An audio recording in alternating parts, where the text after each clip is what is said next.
নানা আয়োজনে সারা দেশে পালন হচ্ছে বাঙালির প্রাণের উৎসব বাংলা নববর্ষ। দেশবাসীকে শুভেচ্ছা জানিয়েছেন রাষ্ট্রপতি ও প্রধানমন্ত্রী। দীর্ঘ ৩১ দিন পর জলদস্যুদের কবল থেকে মুক্ত হল এমভি আবদুল্লাহ ও ২৩ নাবিক। জাহাজটি এখন দুবাইয়ের পথে। এবং দক্ষিণাঞ্চলে শুভ্রতা ছড়াচ্ছে শিবচরের দুটি নান্দনিক মসজিদ। প্রতিদিন ভিড় করছেন শত শত দর্শনার্থী।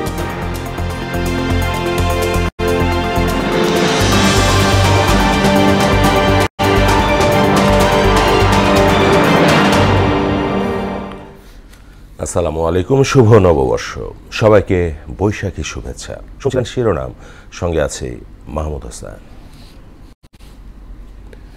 এবার বিস্তারিত। নানা আয়োজনে দেশজুড়ে পালন হচ্ছে বাঙালির প্রাণের উৎসব বাংলা নববর্ষ।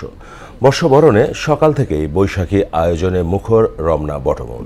ছায়ানটের শিল্পীরা গানে গানে বরণ করছেন নতুন বছরকে।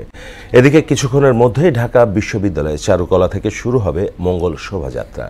শোভাযাত্রাকে কেন্দ্র করে চারুকলা এলাকায় জড়ো হয়েছেন নানা শ্রেণী পেশার মানুষ। সতর্ক অবস্থানে রয়েছে আইন শৃঙ্খলা বাহিনী।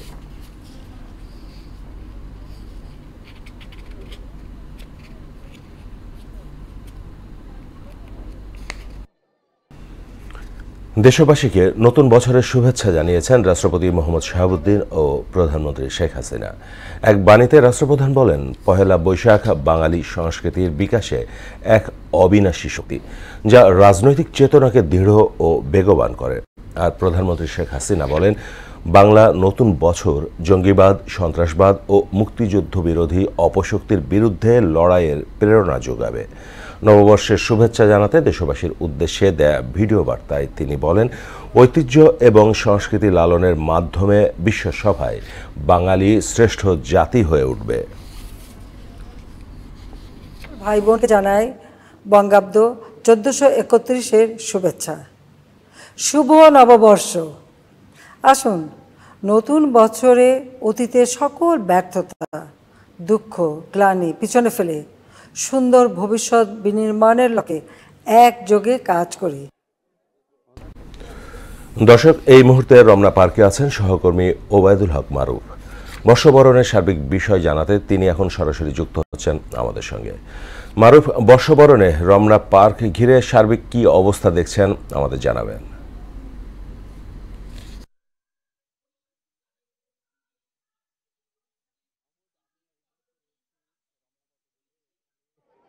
ভোর থেকেই ছায়ানটের আয়োজনে সঙ্গীতানুষ্ঠান হয়েছে। সকাল 7টায় সেই সঙ্গীতানুষ্ঠান শুরু হয়ে সেই সঙ্গীতানুষ্ঠান 8টার কিছুক্ষণ পর সেই সঙ্গীতানুষ্ঠান শেষ হয়েছে এবং এখানে হাজারো নারী পুরুষের একটি মিলন মেলা সমাগম। নতুন বছরকে কেন্দ্র করে নতুন বছরকে বরণ করতে তারা এখানে এসেছেন, জড়ো হয়েছেন। নানা রঙের পোশাকে সজ্জিত হয়ে, কেউ লাল সাদা, কেউ মাথায় ফুলের চাক বেঁধে, শিশু, বৃদ্ধ, আবাল, বৃদ্ধ, বনিতা সবাই এখানে জড়ো হয়েছেন পহেলা বৈশাখের এই অনুষ্ঠানকে উদযাপন করতে। এখানে নববর্ষ 1431কে কেন্দ্র করে বিশেষ নিরাপত্তা বলয়ে সাজানো হয়েছে পুরো মেলা প্রাঙ্গণ এবং রমনা বটমূল। এবারের মেলায় কিছুটা বৈচিত্র্য রয়েছে, যেমন প্রতি বছরের মেলাগুলোতে বেশ লোক সমাগম থাকে, কিন্তু বিগত কয়েক বছর রমজানের মধ্যে বৈশাখী সে পহেলা বৈশাখ আসায় বর্ষবরণে সে উৎসব বিগত কয়েক বছরের যেই ছন্দপতন হয়েছে, যে কারণে এখানে আগত দর্শনার্থীরা বলছিলেন এই ছন্দপতনের কারণেই মূলত এবারে লোক সংখ্যা খুব কম এবং রাস্তায় বিশেষ কোনো দোকানিরা বসেনি। মেলার যেই জমজমাট একটা অবস্থা সেটা আমরা মেলার এই শাহবাগ মৎস্য ভবন থেকে শুরু করে টিএসসি পর্যন্ত শাহবাগ হয়ে বিভিন্ন জায়গায় দেখেছি, তেমন কোনো আয়োজন নেই। এখানে আমরা চারুকলা থেকে মঙ্গল শোভাযাত্রার একটি আয়োজনের প্রস্তুতি দেখেছি। তারা হয়তো 9:15টার মধ্যে মঙ্গল শোভাযাত্রা করবেন এবং সেটি ঢাকা ক্লাব হয়ে ঘুরে আবার টিএসসি পর্যন্ত গিয়ে থামবে। আর এইখানে মেলায় এসে আগত যারা দর্শনার্থী রয়েছে তাদের সঙ্গে কথা বলেছি, জেনেছি, তারা জানিয়েছেন এবারে নববর্ষে তারা অতীতের দুঃখ গ্লানি ভুলে গিয়ে সামনে সুখ সমৃদ্ধির জন্য কামনা করছেন এবং চাইছেন বছরের প্রথম দিনটা এই প্রথম প্রহরে এসে বাঙালি সংস্কৃতির যেই ঐতিহ্য সেটাকে ধারণ করে লালন করে সামনের দিকে এগিয়ে যেতে এবং এই বাঙালি সংস্কৃতির বিশ্বাস নিয়ে তারা টিকে থাকতে চায় যুগ থেকে যুগান্তর। ইতিহাস বলছে বাংলা নববর্ষের সূচনা হয় সম্রাট আকবরের হাত ধরে 1556 খ্রিস্টাব্দে। সম্রাট আকবর এটি চালু করেছিলেন বাংলা বর্ষপঞ্জি। শুরুর দিকে এর পরিচিতি ছিল আসলে ফসলি সন নামে, তবে কালক্রমে এটা আসলে বিস্তৃতি পায় বাংলা বঙ্গাব্দ মানে বাংলা সন বা বঙ্গাব্দ হিসাবে। বাংলার ঋতু নির্ভর কৃষিকাজ খাজনা আদায়ের সুবিধার্থে হিজরি চন্দ্রসন ও বাংলা সৌরসনের উপর ভিত্তি করে প্রবাহিত হয় এই নতুন বাংলা সন। মূলত এই বাংলা নববর্ষে ইতিপূর্বে মানে যে পান্তা ইলিশ খাওয়া বা বাংলা নববর্ষকে কেন্দ্র করে যে বেশ জমজমাট হয়ে ওঠা রমনা বটমূল, মৎস্য ভবন, সোহরাওয়ার্দী উদ্যান, টিএসসি, আমরা ছোটোবেলায় যেমনটা দেখতাম যে রমনা মানে বর্ষবরণ বা পহেলা বৈশাখের নানা রকম আয়োজনে বেশ জমজমাট থাকে, প্রচুর ভিড় থাকে। এবার সেই ব্যাপারটা নেই, কারণ ঈদের ছুটিতে অনেকেই ঢাকা ছেড়েছেন, তারা এখনও ফিরতে পারেননি, অথবা এই একটা বড় উৎসব চলে যাওয়ার পর আর একটা উৎসব জমে ওঠাটাও আসলে তেমন মানুষের জন্য এত এনার্জি নিয়ে এত শক্তি নিয়ে বারবার এই অনুষ্ঠানে যুক্ত হওয়াটা আসলে মুশকিল। তারপরেও বেশ লোক সমাগম হয়েছে রমনা বটমূলে, তারা এসেছেন, তারা তাদের অভিব্যক্তি প্রকাশ করেছেন, যুক্ত হয়েছেন বাংলা সংস্কৃতির সাথে। সব মিলিয়ে বাংলা নববর্ষের এবছর 1431 বাংলা নববর্ষ রমনা বটমূল থেকে মোটামুটি ছায়ানটের আয়োজন ছাড়াও অন্যান্য যারা ব্যক্তিগত পরিসরে এসেছেন, কেউ ঘুরছেন এবং বোর্ডে ঘুরছেন, সব মিলিয়ে ভালো যাচ্ছে এবারের নববর্ষ বলছেন দর্শকরা। ধন্যবাদ মাহমুদ। মারুফ, আপনাকে ধন্যবাদ। দর্শক, এই মুহূর্তে চারুকলা এলাকা থেকে সরাসরি যুক্ত হচ্ছেন সহকর্মী নাসির উদ্দিন। নাসির, মঙ্গল শোভাযাত্রা কি শুরু হয়েছে? সার্বিক পরিস্থিতি আমাদের জানাবেন।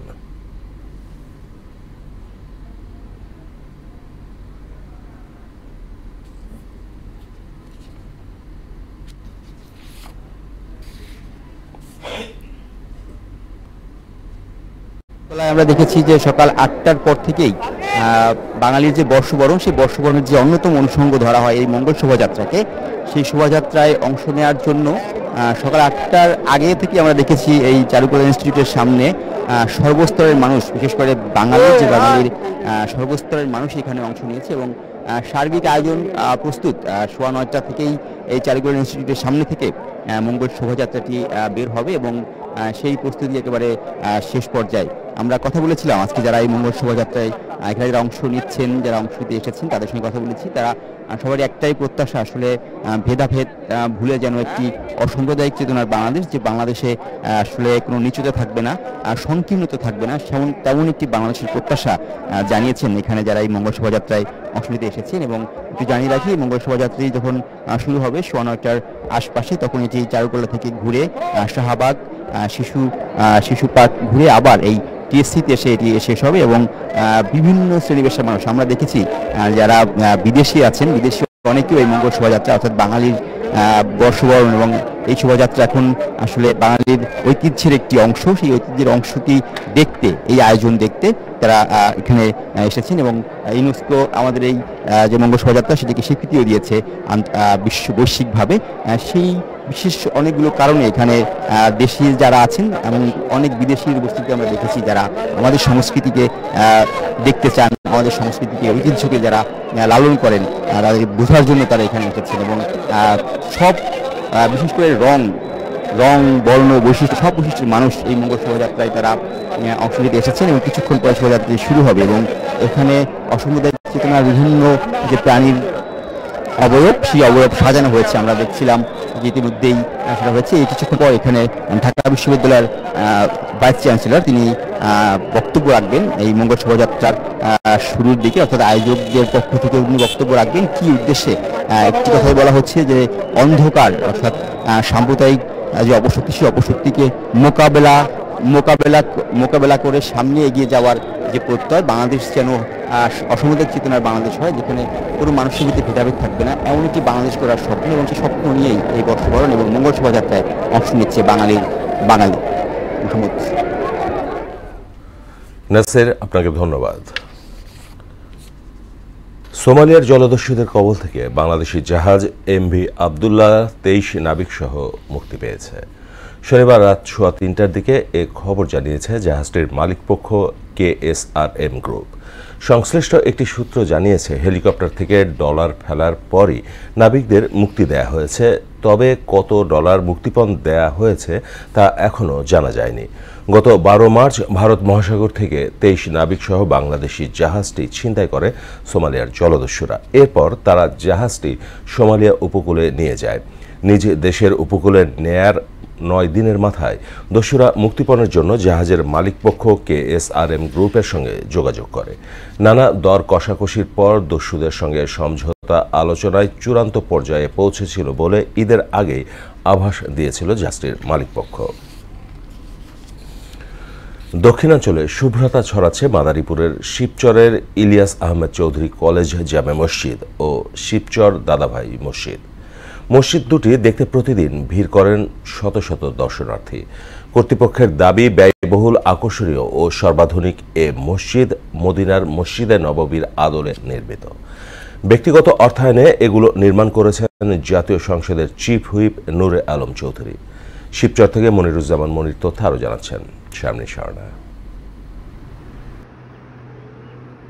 পদ্মা সেতু হাইওয়ের পাশে মাদারীপুরের শিবচরের দত্তপাড়া সূর্যনগরে নির্মাণ করা হয়েছে ইলিয়াস আহমেদ চৌধুরী কলেজ মসজিদ। 2017 সালের ফেব্রুয়ারিতে 2 বিঘা জমির উপর এ মসজিদের নির্মাণ কাজ শুরু হয়ে শেষ হয় 2020 সালের ডিসেম্বরে। মসজিদের ভেতরে 5 শতাধিক ও বাইরে 2000 মুসল্লি একত্রে নামাজ আদায় করতে পারবেন।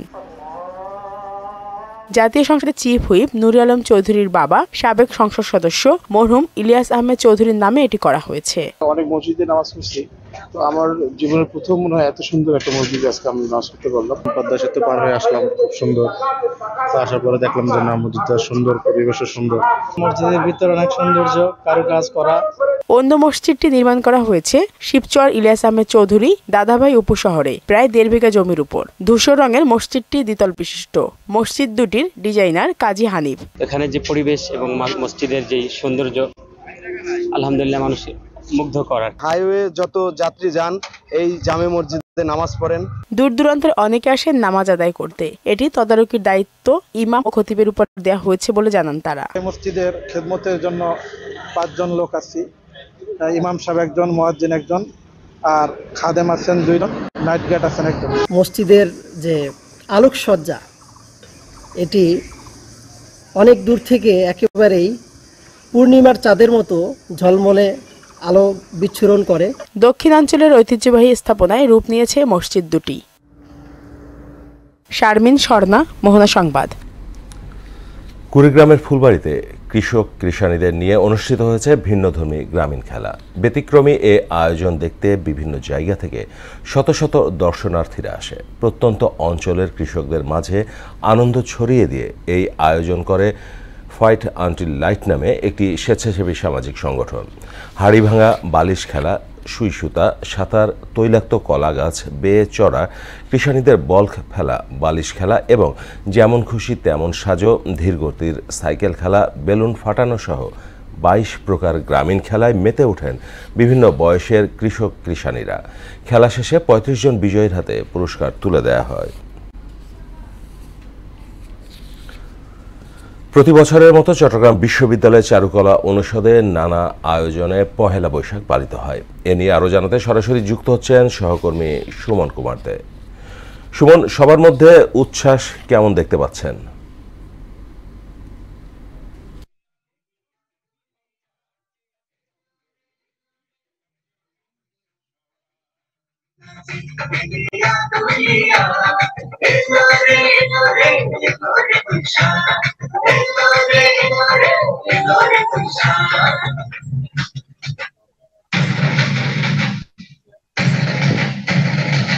মাহমুদ, এই মুহূর্তে আমি অবস্থান করছি চট্টগ্রাম নগরের সিআরপি শিরিষতলা এলাকায়।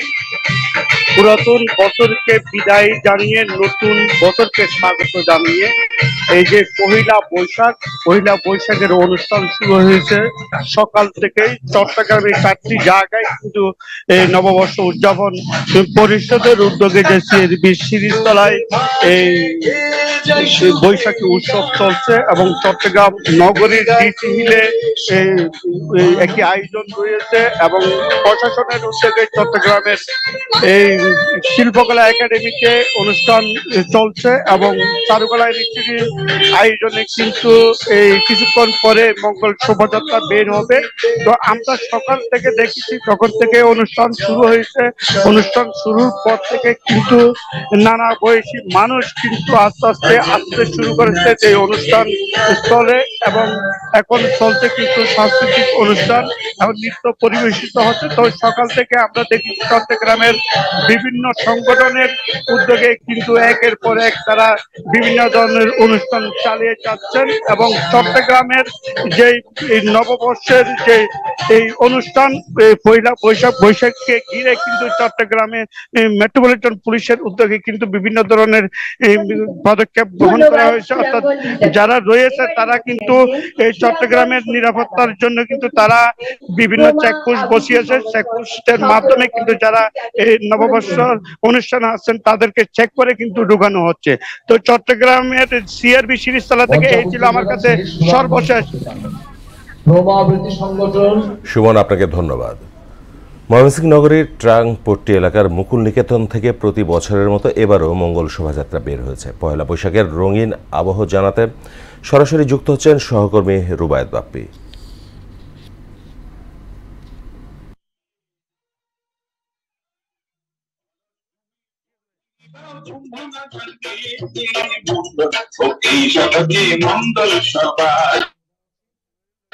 ঘরে ঘরে শান্তি আনুক সমৃদ্ধি পাতে মঙ্গল ভক্তি শক্তি মঙ্গল সমাজ মঙ্গল ভক্তি শক্তি মঙ্গল সমাজ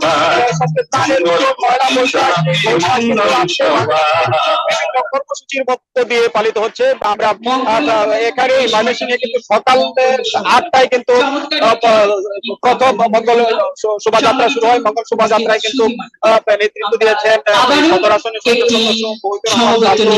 জেলা প্রশাসক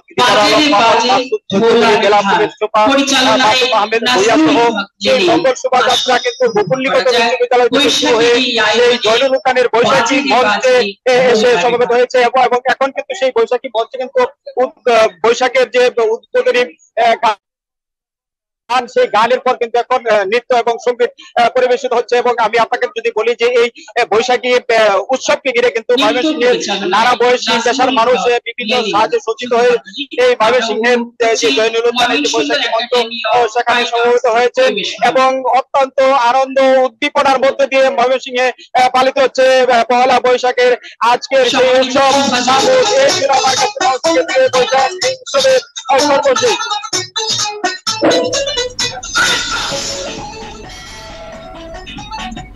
বাপ্পি, আপনাকে ধন্যবাদ। এবারে খেলার খবর। ঈদের পরে নড়াইলে ফিরে স্কুলের বন্ধুদের সঙ্গে ক্রিকেট খেললেন জাতীয় সংসদের হুইপ মাশরাফি বিন মর্তুজা। শনিবার এসএসসি 1990 ব্যাচের হয়ে টেপ টেনিসে ক্রিকেট খেলেন তিনি।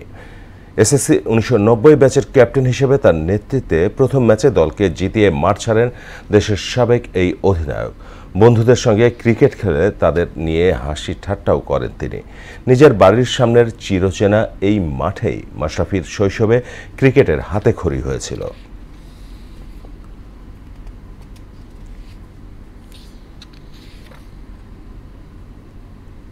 জুনিয়র ব্যাচটা যারা আছে তারা অন্তত মাঠমুখী হলে হবে কি যে আমাদের এখানে মাদক বা বিভিন্ন অসামাজিক কাজ থেকে দূরে থাকা, খেলাধুলাই একমাত্র পারে যে সবকিছু থেকে দূরে রাখতে।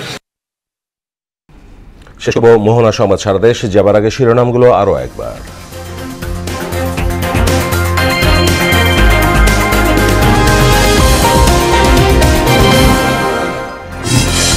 নানা আয়োজনে সারা দেশে পালন হচ্ছে বাঙালির প্রাণের উৎসব বাংলা নববর্ষ। দেশবাসীকে শুভেচ্ছা জানিয়েছেন রাষ্ট্রপতি ও প্রধানমন্ত্রী। দীর্ঘ ৩১ দিন পর জলদস্যুদের কবল থেকে মুক্ত হল এমভি আবদুল্লাহ ও ২৩ নাবিক। জাহাজটি এখন দুবাইয়ের পথে। এবং দক্ষিণাঞ্চলে শুভ্রতা ছড়াচ্ছে শিবচরের দুটি নান্দনিক মসজিদ। প্রতিদিন ভিড় করছেন শত শত দর্শনার্থী।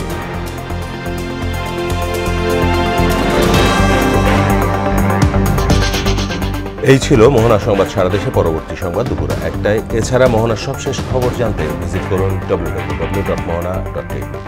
সংবাদ দেখতে পারেন ফেসবুক ও ইউটিউবেও। এতক্ষণ সঙ্গে থাকার জন্য সবাইকে ধন্যবাদ।